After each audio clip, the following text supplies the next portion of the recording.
गांव की भूतिया हवेली का रहस्य। भारत के एक छोटे से गांव कुसुमपुर में एक पुरानी हवेली थी जिसे लोग कालिंदी हवेली कहते थे कि इस हवेली में भूतों का बसेरा था। कोई भी व्यक्ति वहां जाने की हिम्मत नहीं करता था। हर साल कुछ लोग इस हवेली में जाने की कोशिश करते थे, लेकिन या तो गायब हो जाते थे या उनकी हालत इतनी खराब होती थी कि वे कभी भी अपने अनुभव साझा नहीं कर पाते थे। राघव, गांव का एक निडर युवक जो भूत प्रेत की कहानियों पर विश्वास नहीं करता था, उसने तय किया कि वह इस हवेली के रहस्य का पता लगाएगा। गांव वालों ने उसे मना किया, लेकिन राघव ने किसी की बात नहीं सुनी। उसके दोस्तों ने भी उसका साथ देने की कोशिश की, लेकिन राघव ने अकेले जाने की ठान ली।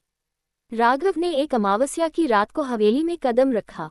अंदर अंधेरा था और एक अजीब सी ठंडी हवा बह रही थी। हवेली के दरवाजे से लेकर फर्श तक सब कुछ पुराना और खौफनाक लग रहा था। जैसे ही वह अंदर बढ़ा, उसे लगा कि कोई उसकी हर हरकत को देख रहा है। अचानक हवेली का दरवाजा अपने आप बंद हो गया। राघव ने पीछे मुड़कर देखा, लेकिन वहां कोई नहीं था।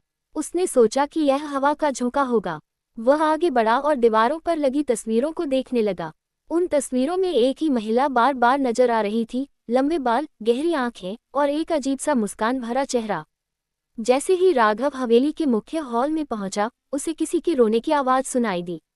वह आवाज धीरे धीरे तेज होती जा रही थी। राघव ने हिम्मत करके आवाज की दिशा में जाने का फैसला किया। वह एक कमरे के पास पहुंचा, जहां दरवाजा आधा खुला हुआ था। अंदर झांकते ही उसने देखा कि एक महिला सफेद साड़ी में खिड़की के पास बैठी रो रही थी। राघव ने हिम्मत जुटाकर पूछा, आप कौन हैं? महिला ने धीरे धीरे उसकी तरफ देखा। उसकी आंखें पूरी तरह से काली थीं। राघव को डर महसूस हुआ, लेकिन उसने अपने डर को काबू में रखा।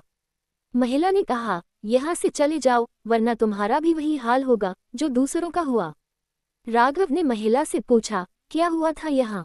महिला ने कहा, ये हवेली कभी एक खुशहाल परिवार का घर हुआ करती थी, लेकिन लालच और विश्वासघात ने इसे श्रापित बना दिया।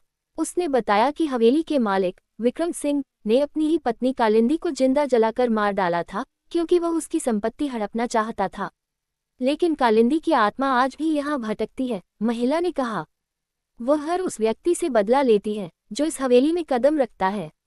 महिला की बात सुनकर राघव को झटका लगा, लेकिन उसने ठान लिया कि वह कालिंदी की आत्मा को मुक्ति दिलाएगा।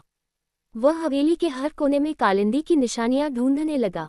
इसी दौरान उसे हवेली के तहखाने में एक पुराना लकड़ी का संदूक मिला। संदूक के अंदर एक डायरी और कुछ गहने थे। डायरी में कालिंदी की कहानी लिखी हुई थी।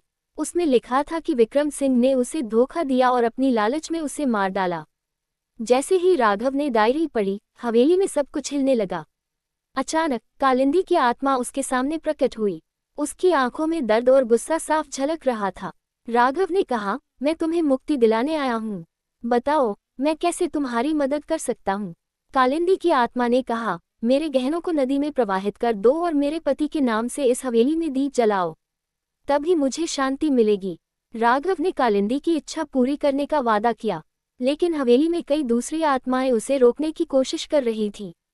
उसने अपनी पूरी ताकत और साहस का इस्तेमाल किया और अंत में गहनों को नदी में प्रवाहित कर दिया। जब वह वापस लौटा तो उसने हवेली में दीप जलाया और कालिंदी का नाम लेकर प्रार्थना की। तभी एक तेज रोशनी फैली और कालिंदी की आत्मा शांत होकर गायब हो गई।